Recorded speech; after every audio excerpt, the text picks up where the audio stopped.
Hi, my name is Gerhard Schwantner, and welcome to Selling Power TV. Today, we have the great pleasure of speaking with Michelle Vazzana, and she is the co-founder and chief strategy officer of the VantagePoint Performance Group.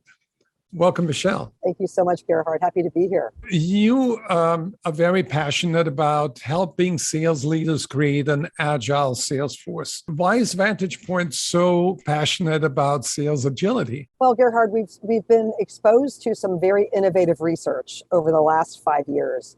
More closely reflected what high-performing salespeople actually do. It was the most innovative, the most practical, and the most useful research that we've seen. That we moved our entire strategy around it. Can you share like 3 quick attributes of what it means to be an agile leader? So to be an agile leader, it's situational, just like being an agile seller is situational. So being an agile leader means that you make the best decisions for yourself and your team to be able to align selling activities with business results, coach in a way that really drives effective execution of those activities, and you pay attention to leading indicators to see if the right needles are moving in the right direction. The reason it's situational is because organizational priorities shift, marketplaces shift, customer behaviors shift. So managers have to be able to adjust and adapt the direction they give to salespeople and the way they coach them based on the situation they're facing. How does this new and innovative approach align with earlier sales enablement efforts? What this research uncovered was that high-performing sellers exhibit 4 different paths of selling behavior.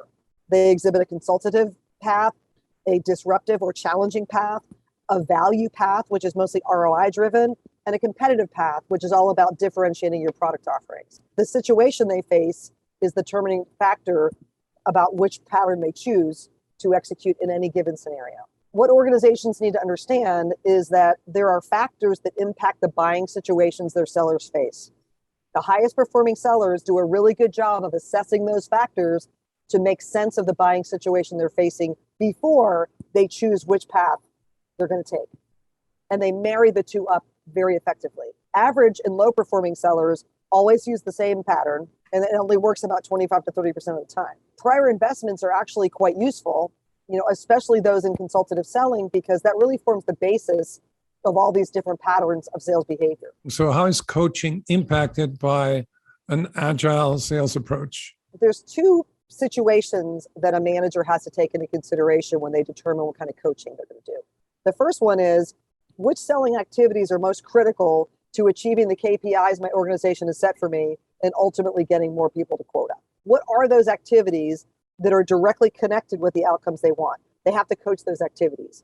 As a manager is doing early stage qualification with the rep and they're having a planning discussion, then what needs to happen is the manager has to help the rep better understand what are the buying factors that you're facing in this situation.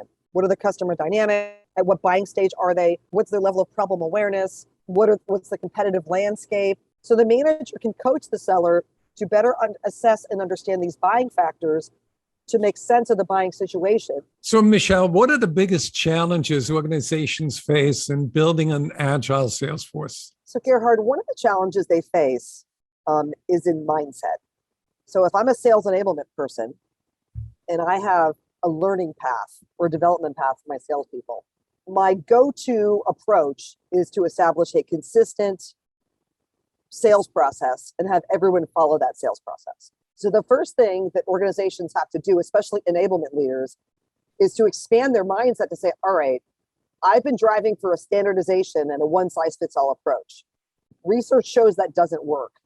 How can I adjust my enablement efforts and my mindset around those enablement efforts to take a more agile approach that says there's actually multiple ways that people can sell, and I have to equip them to be able to better understand the buying situations they face so that they can then be situationally fluent in the sales path that they choose. The other piece is to change the enablement mindset from episodic training to what we call deliberate practice. And if you really want your salespeople to go from sort of arrested development, which most of us are at, we've gotten to a certain level and we haven't really challenged ourselves to get better. What deliberate practice does is it gives salespeople development in a way that has increasing levels of complexity and feedback. When companies contact you and they want to learn more about agile selling, agile sales leadership, deliberate practice, and the coaching associated with it, what can they expect from you?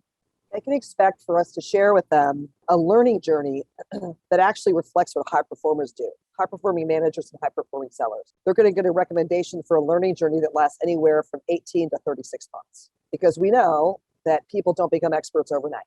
So when they engage with VantagePoint, they're going to engage with a partner that actually gives them a path to gain coaching and management expertise and sales expertise in an agile way that's situational over time. They can go to our website at VantagePointPerformance.com, and they can learn all about our approach to sales enablement for managers and for sellers. They can also be exposed to our research. We've got a lot of really good white papers on our website about our research and what that means for sales enablement efforts. Well, I went to your website, and it's really a fantastic destination for sales leaders to educate themselves. And I commend you for carving out a niche in the sales training and sales enablement field that really shows true leadership. Thank you, Gerhard. We were very passionate about it, and we are very passionate about helping our clients.